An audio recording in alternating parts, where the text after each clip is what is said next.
Olá, pessoal, bem-vindos a mais uma aula. Hoje nós vamos falar um pouquinho sobre anatomia e fisiologia do sistema nervoso e do sistema musculoesquelético. Esse conteúdo é relacionado ao conteúdo de ergonomia.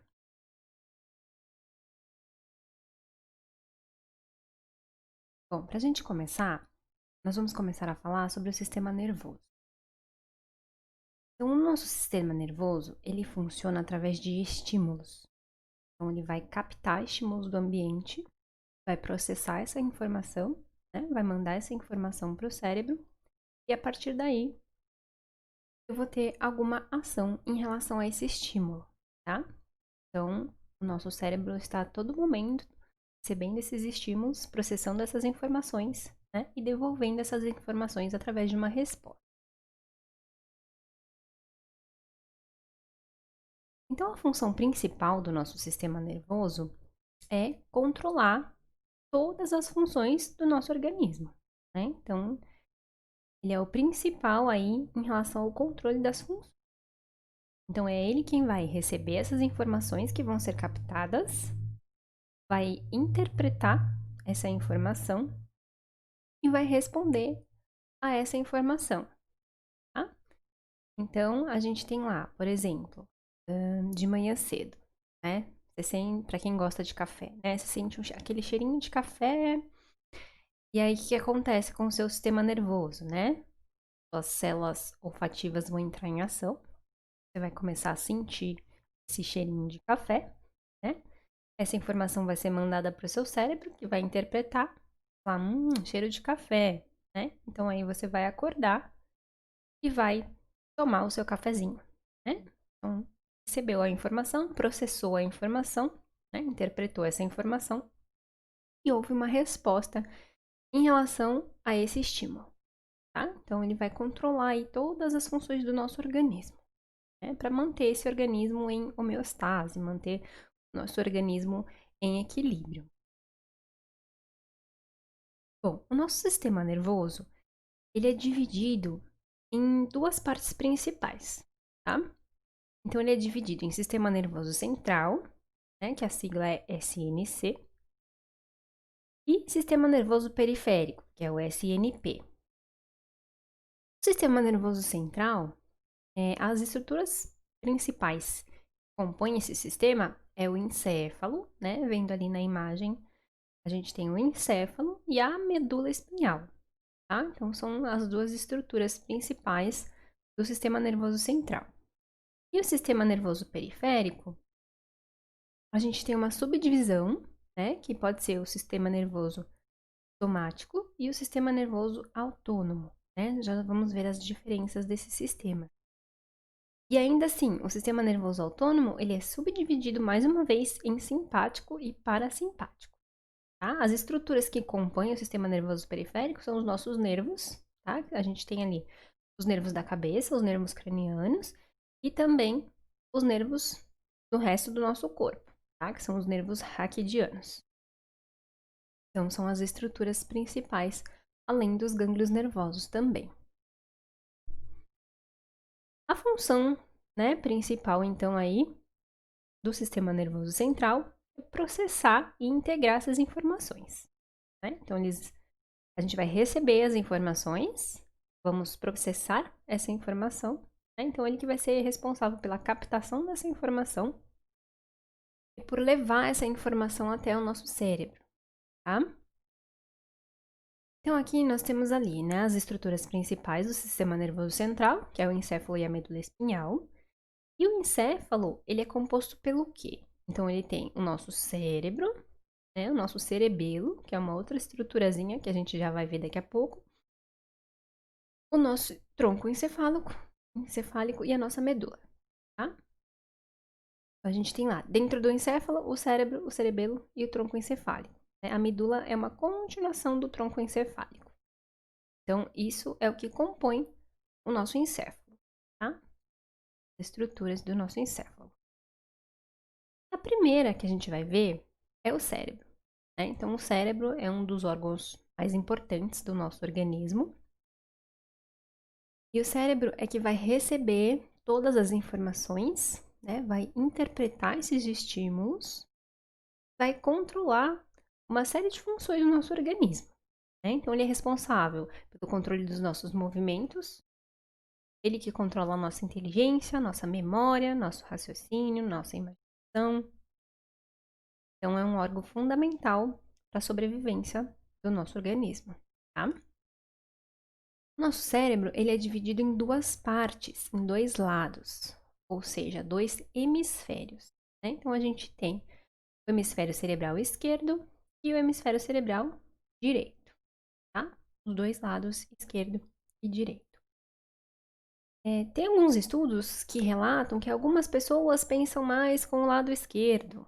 Então, são pessoas que raciocinam melhor, lidam melhor com matemática, com números, com cálculos.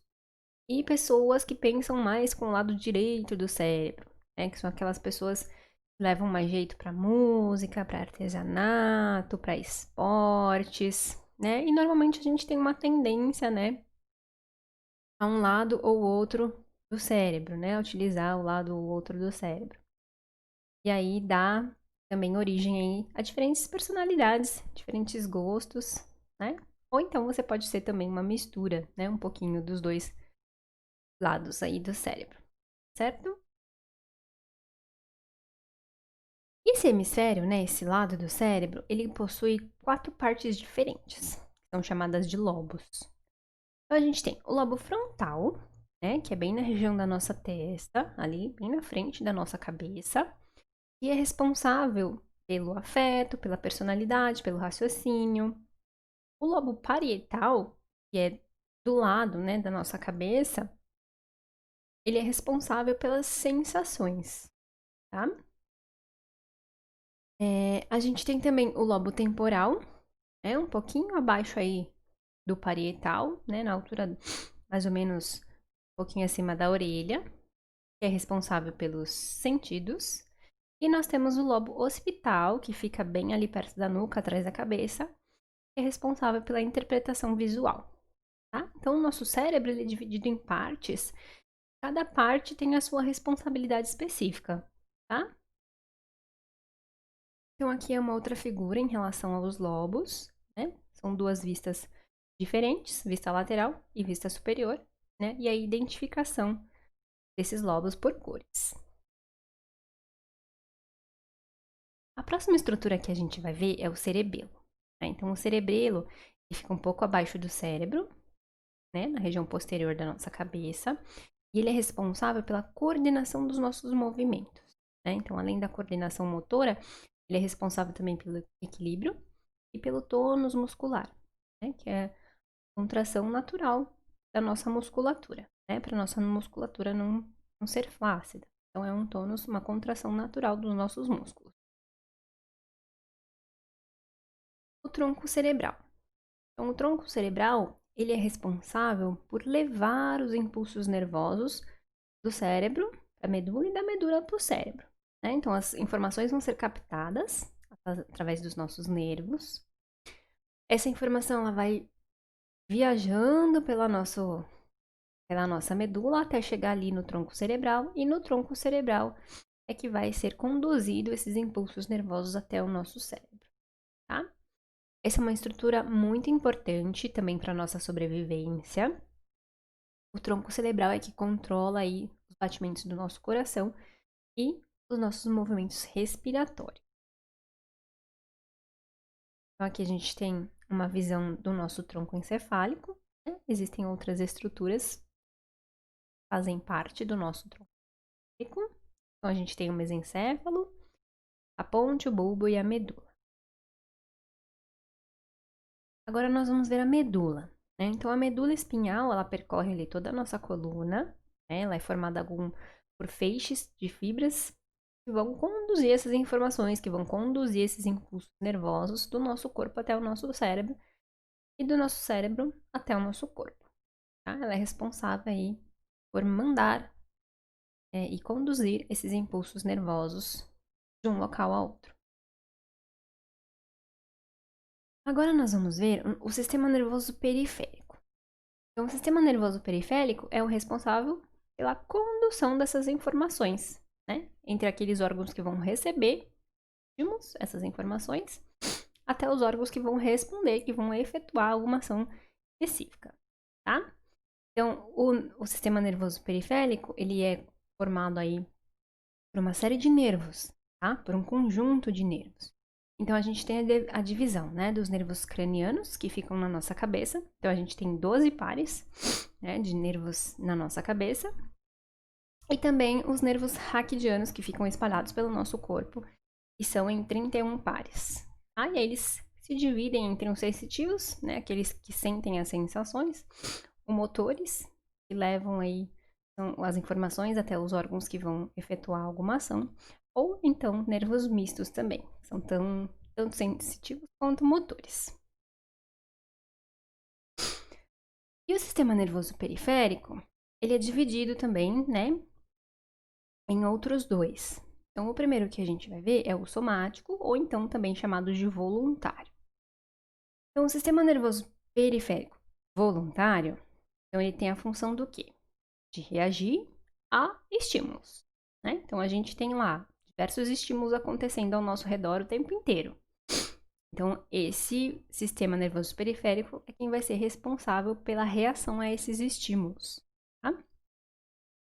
Então, ele tem fibras motoras que vão conduzir esses impulsos do nosso sistema nervoso central, né, até os músculos que vão reagir e se contrair, tá?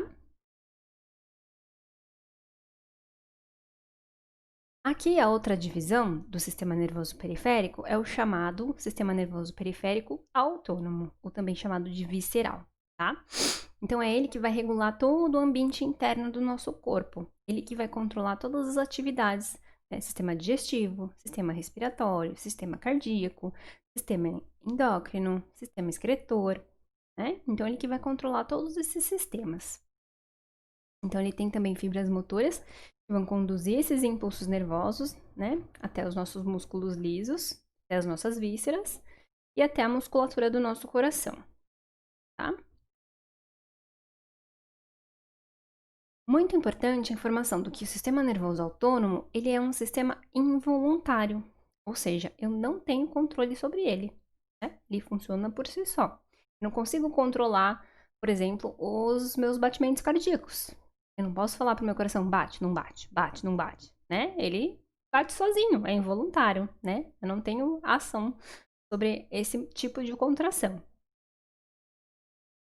E ele é dividido em sistema nervoso simpático e sistema nervoso parasimpático, tá? O sistema nervoso simpático é aquele que vai preparar o nosso organismo algum perigo, algum risco, né? Então, resposta a ameaças. E o sistema nervoso parasimpático, ele vai acalmar o nosso organismo após um estresse, após uma situação de emergência, né? Após uma ameaça. Então, eles têm essa diferença. Então, aqui a gente tem na imagem algumas diferenças do sistema nervoso autônomo parasimpático e o simpático, né? Então, enquanto um contrai a pupila, o outro vai dilatar, tá? Enquanto um estimula a salivação, o outro vai inibir. Enquanto um reduz o batimento cardíaco, o outro vai acelerar o batimento cardíaco. Enfim, tá? Então, é sempre um faz uma coisa e o outro faz a outra coisa, tá? Eles são diferentes, né? Enquanto um age de uma forma, o outro age da forma oposta. Agora nós vamos falar um pouquinho do sistema músculo-esquelético. Então, o esqueleto. O que é o esqueleto? Né? Então, o esqueleto é um conjunto de ossos, né? Ossos que são unidos entre si, são unidos por cartilagens, né? E ele é formado aí por algumas estruturas específicas, né? Então, ossos e as cartilagens, que é uma estrutura um pouquinho mais maleável, né? Um pouquinho mais molinha. O nosso corpo, ele é formado por 206 ossos, né? E uma curiosidade, quando a gente nasce, quando o bebezinho nasce, ele tem em cerca aí de 270 ossos, né? Então, por que é diferente, né? Por que o nenezinho tem mais ossos do que o adulto? Então, assim, quando o bebezinho nasce, os ossinhos deles ainda não estão juntos, né? Eles estão separados, estão divididos, né? Então, os ossinhos dos dedos da mão, da própria mão, dos dedinhos do pé, né? Do próprio pé, os ossinhos da cabeça, né? Então, eles não foram fundidos ainda, eles estão separados. Por isso, o número de ossos é maior no bebezinho do que no adulto, né?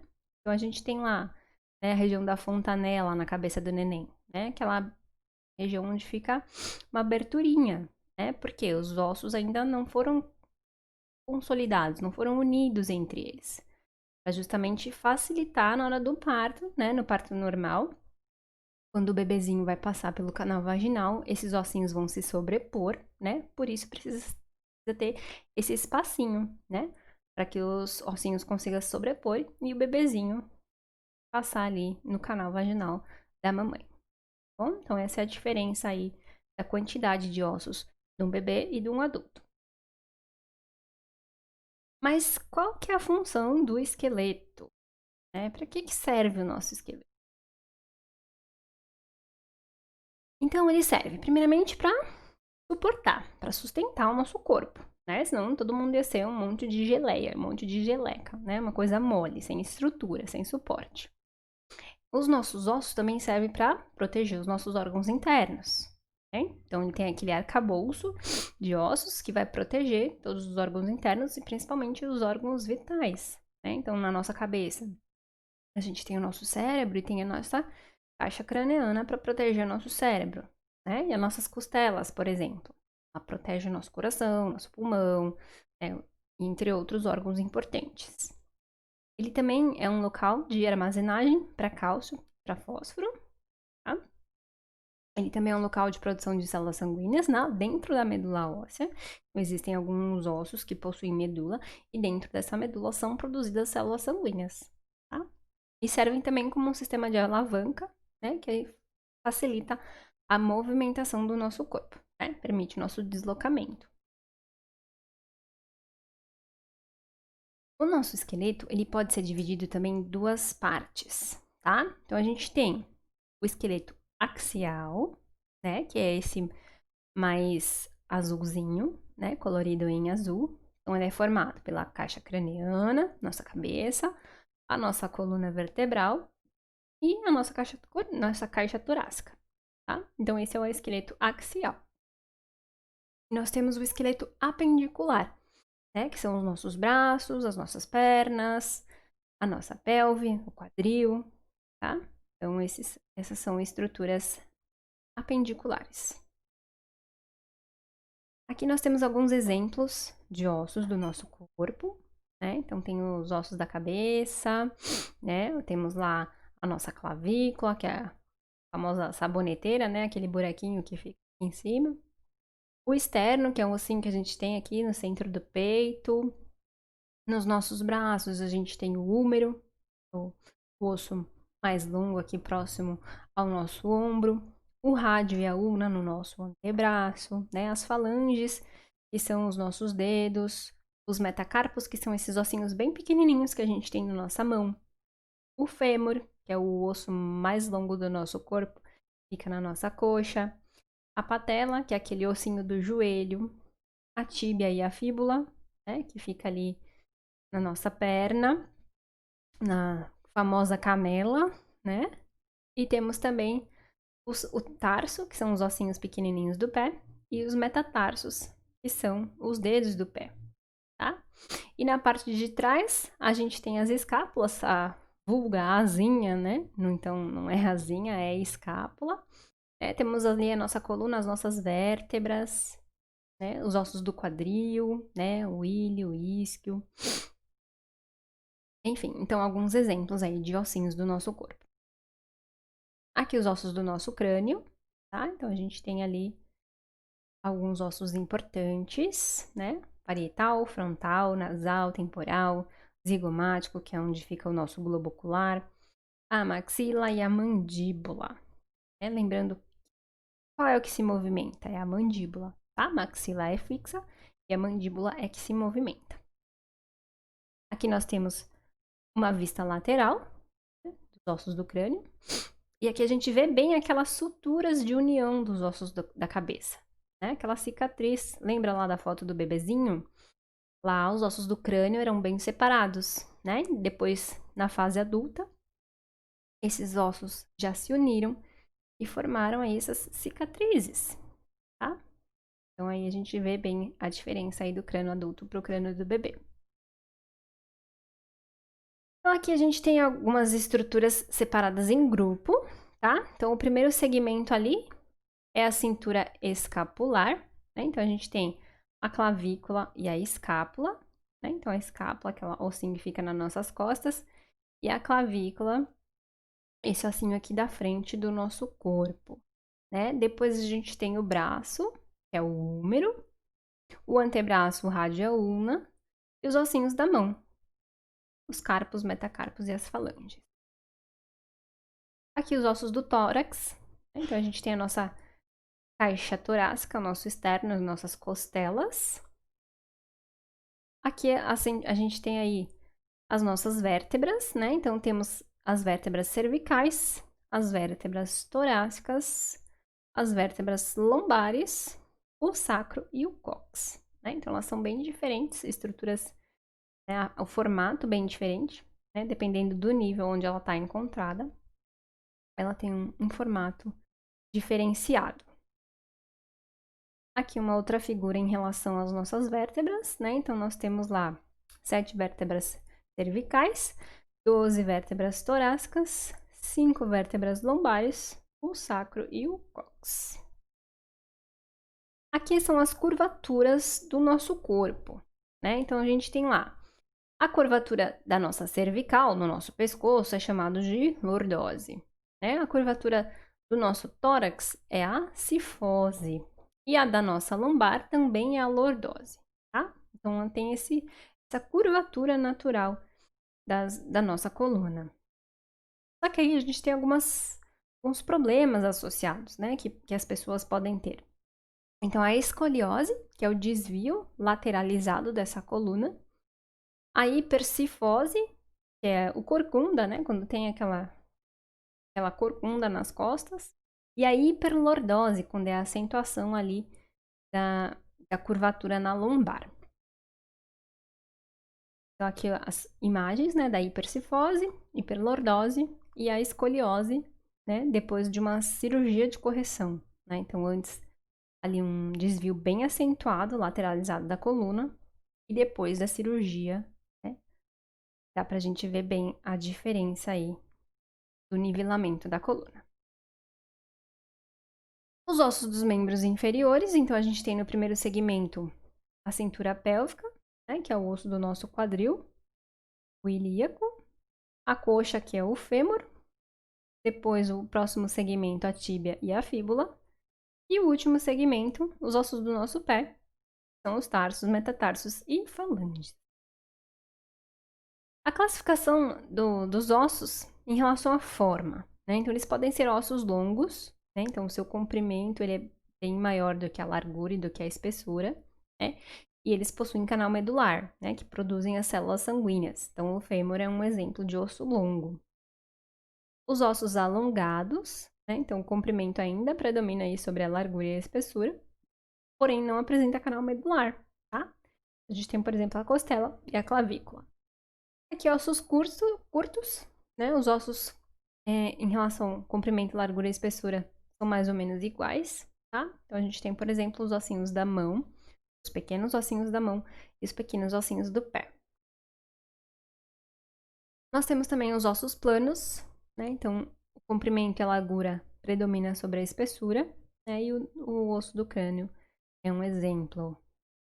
Aqui os ossos irregulares, né? Então a gente tem as nossas vértebras, elas são diferentes de acordo ali com a altura onde ela está posicionada. Os ossos pneumáticos, que possuem uma cavidade contendo ar lá dentro, né? Por exemplo, os ossos do crânio, né? Então eles têm essa cavidade justamente para acomodar o nosso cérebro. Os sesamoides, então são ossos curtos, né, que se desenvolvem aí no interior das nossas articulações, de tendões, e auxiliam no deslizamento desse tendão, né, permitindo aí a flexão, né, do cotovelo, do joelho, de outras regiões. E agora nós vamos falar um pouquinho de músculo. Então, o que que é músculo? Né? São estruturas que contêm aí as fibras musculares e têm a sua capacidade de contrair ou de relaxar, tá? São compostos por ventre e tendão, né? Então, o ventre é a letra A, né? Aquela parte avermelhada do nosso músculo. E o tendão é a letra B, tá? A parte mais esbranquiçada, onde liga esse músculo até uma articulação ou através de um osso. Qual que é a função dos nossos músculos? Então, os músculos, eles geram força para a gente se movimentar, para a gente respirar. Eles contribuem junto com os nossos ossos para sustentar o nosso corpo e também geram calor, né? Então, quando a gente está com muito frio, às vezes a pessoa começa a tremer, né? E aí, isso é o quê? É uma reação do nosso corpo para tentar aumentar a temperatura corporal, né? Então, os músculos se contraem e relaxam rapidamente para tentar gerar mais calor para o organismo. Aqui nós temos o ponto de origem e o ponto de inserção dos músculos. Então, o ponto de origem é a extremidade do músculo presa ao osso, né? Ela é sempre fixa. E o ponto de inserção é a extremidade do músculo presa ao osso que se movimenta. Tá? Então, um lado do músculo é sempre preso e fixo e o outro lado do músculo ele se desloca. A classificação dos músculos. Então, a gente tem músculos voluntários, né? Então, a gente tem uma contração através de um ato de vontade nossa. E os involuntários, né? Eles se contraem ou se relaxam por algum impulso nervoso, né? Que a gente não tem controle. É um controle inconsciente. Quanto ao aspecto histológico, pela vista ao microscópio, né? Nós temos os músculos lisos. Músculos lisos são involuntários, né? Por exemplo, aí a movimentação das nossas paredes viscerais, né? São compostas por músculos lisos. A gente não tem controle, tá? O estriado cardíaco, né, involuntário, responsável aí pelos batimentos cardíacos, né, contração e relaxamento do coração. Então, a gente também não tem controle sobre eles. E o estriado esquelético, e aí sim, são todos os outros músculos do nosso corpo que são voluntários, né, que tem movimento, que tem contração e relaxamento, tá?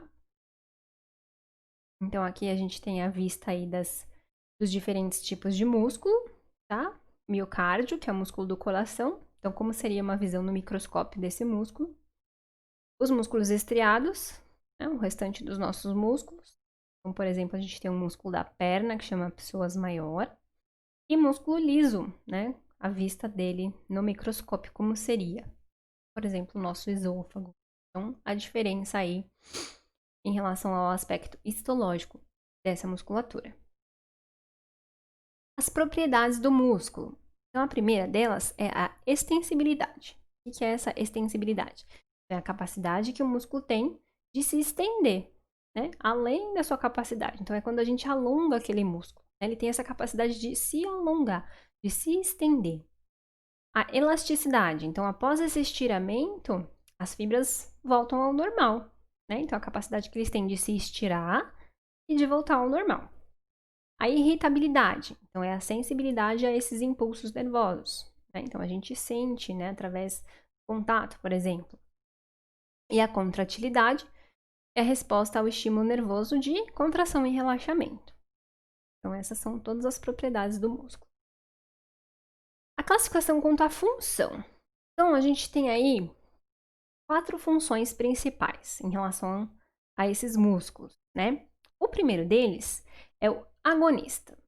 O músculo é agonista quando ele é o principal da ação, quando ele é o agente principal do movimento, né, daquela contração. O antagonista é o que vai se opor ao músculo principal, tá? Então, ele que vai controlar a velocidade, né, ele que vai regular essa velocidade de contração ou de relaxamento no movimento. O sinergista é o que vai dar a estabilidade para aquela articulação, tá? Para que o principal consiga atuar. E temos também os fixadores ou posturais que vão manter a postura, tá? Então, aqui a gente tem uma foto, né, da musculatura do nosso braço. Então, por exemplo, nós temos o bíceps, que é esse músculo do nosso braço, do muque, né? Então, se a gente fizer uma flexão de cotovelo, se a gente dobrar o nosso cotovelo para cima, ele é que vai ser o astro principal da ação, tá? Ele que vai ser o agonista, ele é a musculatura principal daquele movimento. O oposto dele seria o tríceps, que é a musculatura que fica atrás do nosso braço, né? Do músculo do tchauzinho, ele que vai regular, que vai frear esse movimento. E o deltoide, que é a musculatura do nosso ombro, que vai estabilizar ali a articulação, tá? Então, a diferença aí em relação às funções. Em relação à forma, então nós temos músculos longos, né? Encontrados principalmente aí nos membros, né? Os membros maiores do nosso corpo. E, por exemplo, a gente tem o próprio bíceps. Nós temos aí os músculos curtos, então eles são encontrados na articulação onde tem pouco movimento, né? Pequenos movimentos. Então, por exemplo, a gente tem o músculo da mão. Nós temos também músculos largos, né? Então, são músculos laminares. Então, a gente tem como exemplo o diafragma. E aqui em relação à contração muscular. Então, o que é essa contração muscular? Então, é quando as fibras musculares se encurtam, né? Em relação à resposta a um estímulo. E aí eu tenho essa contração, tá? E aí nós temos dois tipos de contração. A isométrica e a isotônica. A isométrica, então, ela também é conhecida como uma contração estática, uma contração parada. Ou seja, eu não tenho movimento da articulação, eu não tenho deslocamento articular, tá? Porém, o músculo está se contraindo, ele está trabalhando, mas eu não vou ter essa movimentação do membro, tá? Não tem alteração do comprimento da fibra desse músculo.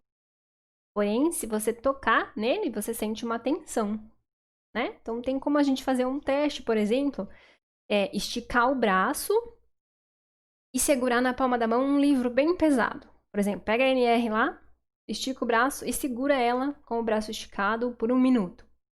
Se você apalpar o músculo do seu braço, você vai ver que ele está se contraindo. Tem uma tensão muscular ali. Porém, não tem movimento da articulação, tá?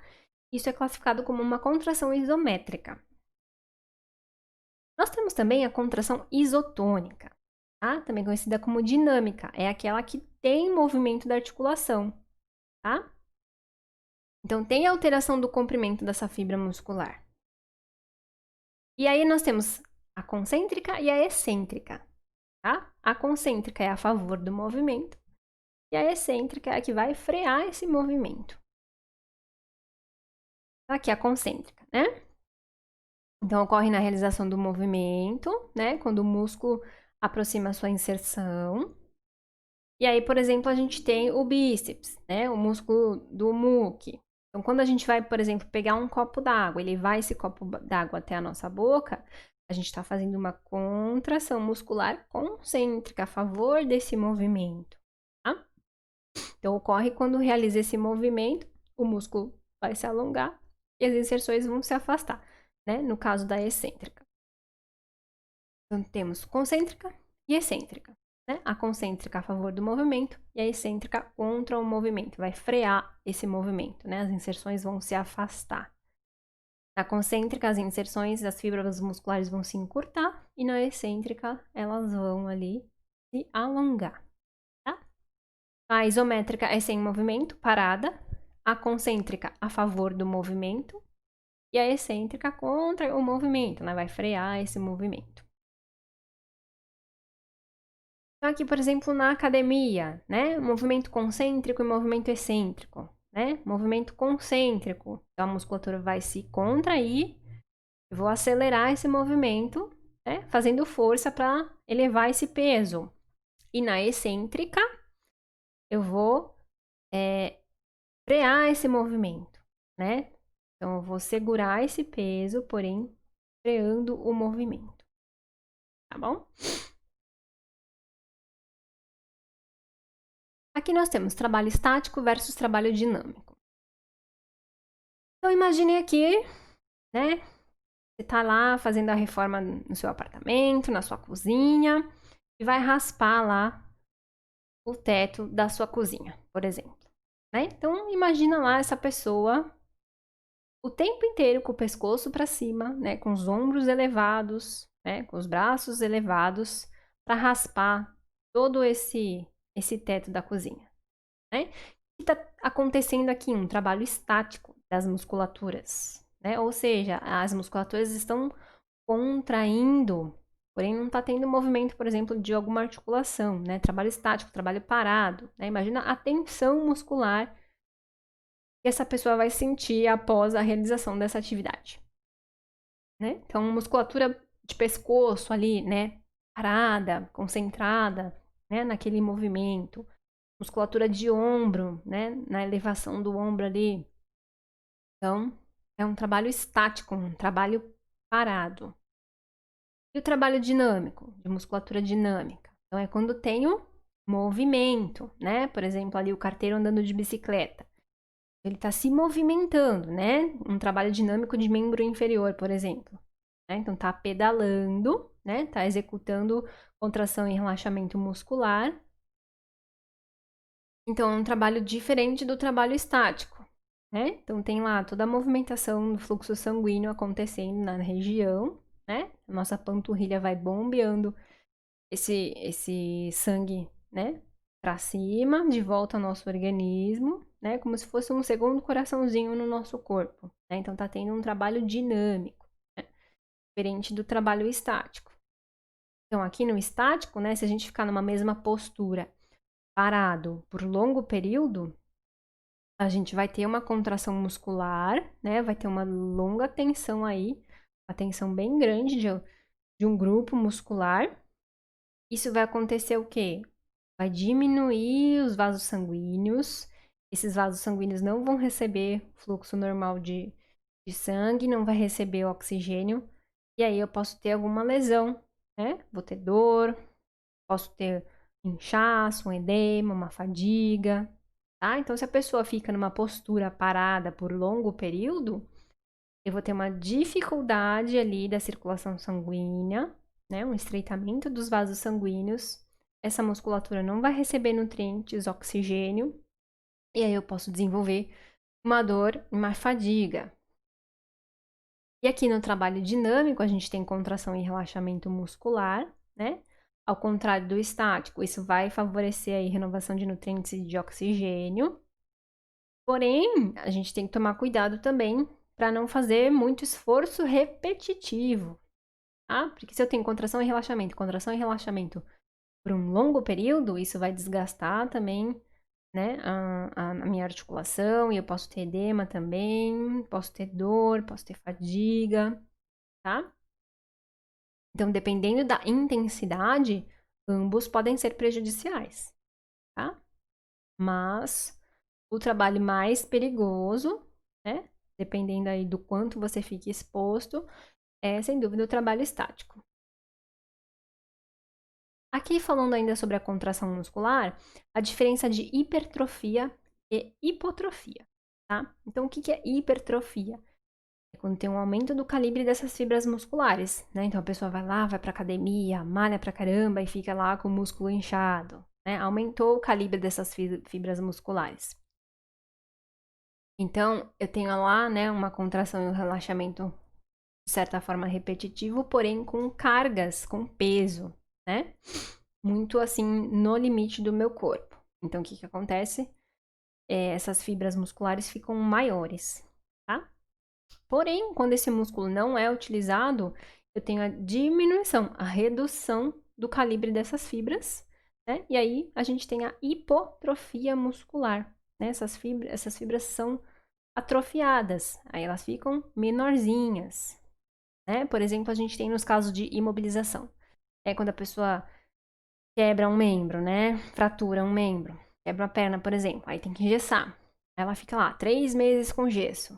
Quando essa pessoa tirar esse gesso, se você for comparar uma perna com a outra, a que estava com gesso fica bem mais fininha do que a que não estava, né? Por quê? Porque ela ficou muito tempo parada e aí as fibras musculares diminuíram, né? Atrofiaram.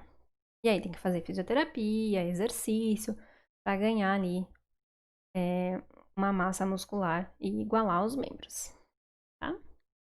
E existem também algumas patologias neurológicas que causam atrofia também das fibras musculares. Então aqui a gente tem, né, a diferença de um músculo normal e de um músculo atrofiado, tá? Então fica mais fininho.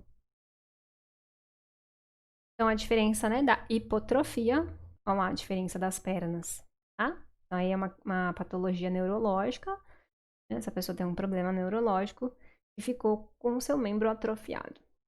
E a hipertrofia, né? A diferença aí do aumento do calibre das fibras. A musculatura fica ali maior. Então é isso, galera. Espero que tenham gostado. Até a próxima aula. Um abraço.